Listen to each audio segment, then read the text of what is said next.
Good morning, everyone. Good morning, everyone, and happy Easter to all of you as my phone tries to connect there. There we go. We're off and running here.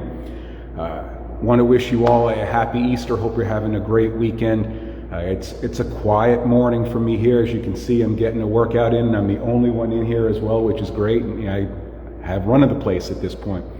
But I wanted to hop on real quick, and I wanted to share with you just some thoughts that have been going through my head. And specifically, Sunday tends to be, a day of reflection for me, an opportunity to really just think, about what I've done for the past week or so, what I've accomplished in the past week or so, what I want to do moving forward for the new week starting tomorrow.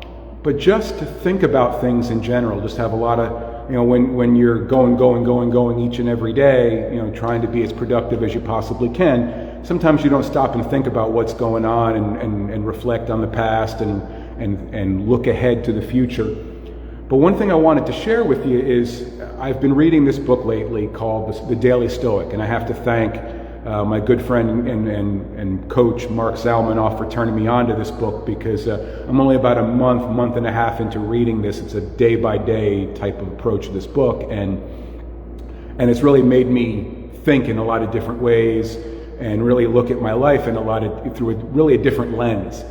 And one of the thoughts that I read the other day, I want to share with you, and I'm going to read it verbatim so I make sure I have it right.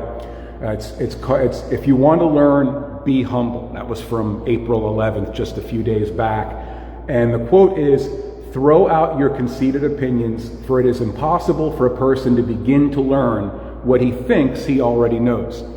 And it made me think back to my childhood, especially my teenage years, where my mom or my parents would tell me something, you need to do this, or you need to do that, or trying to show me something, trying to teach me something.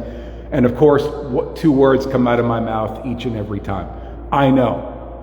Used to always say, I know, as if I really knew. And let's face it, I really didn't know a damn thing. Certainly not when I was a kid. And that continues to this day, now that I'm 50 years old. I'd like to think that I know everything, but that would be an absolute lie.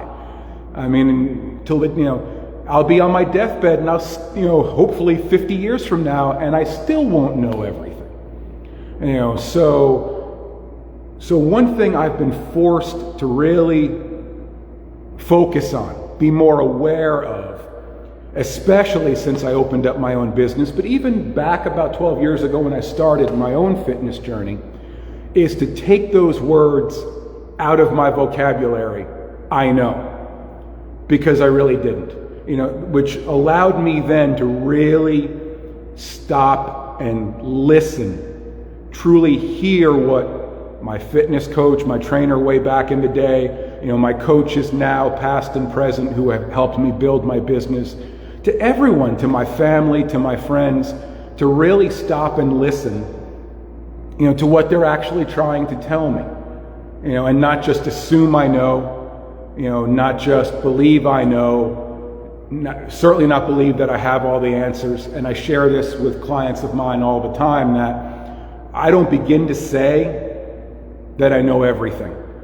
So when they ask me a question, when they ask my opinion or advice on something, I'm going to tell them honestly. If I know the answer, I'm going to share it with them. If I have my own strong opinions on that issue, I'm going to share that with them as well. But if I don't know the answer, if I'm truly not sure, I'm not going to pretend that I know. So I'm going to tell them, if I don't know, I'm going to find out who does, and I'm going to get the answer from them, and I'm going to share that answer with you. It took me a long time to learn that, because let's face it, I see it now with my own boys, maybe a little less now with my two oldest ones who are now in their 20s, but certainly with my 11-year-old, I know.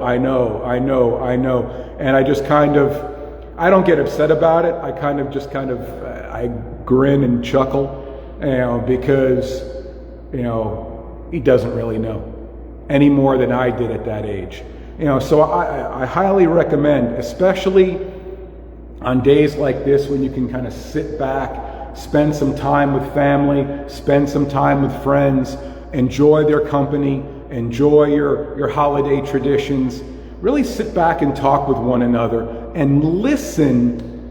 Don't just hear, but listen to what each other has to say, because you know what? You might just learn something new that you thought you knew, but really didn't. How's that sound? That's something that I have to learn, continue to learn each and every day.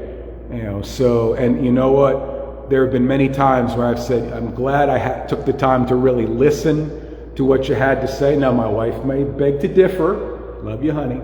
My wife may beg to differ. Sometimes I don't listen. Sometimes I get ahead of myself. But I try to make a concerted effort to really listen to what people have to say, because I may actually learn something. And if I hadn't, I wouldn't be in the position that I am today. So think about that. Hope you're listening to what I have to say. Hint, hint, nudge, nudge. Hope you all have a happy Easter. And I'll catch you all next time. Take care, folks.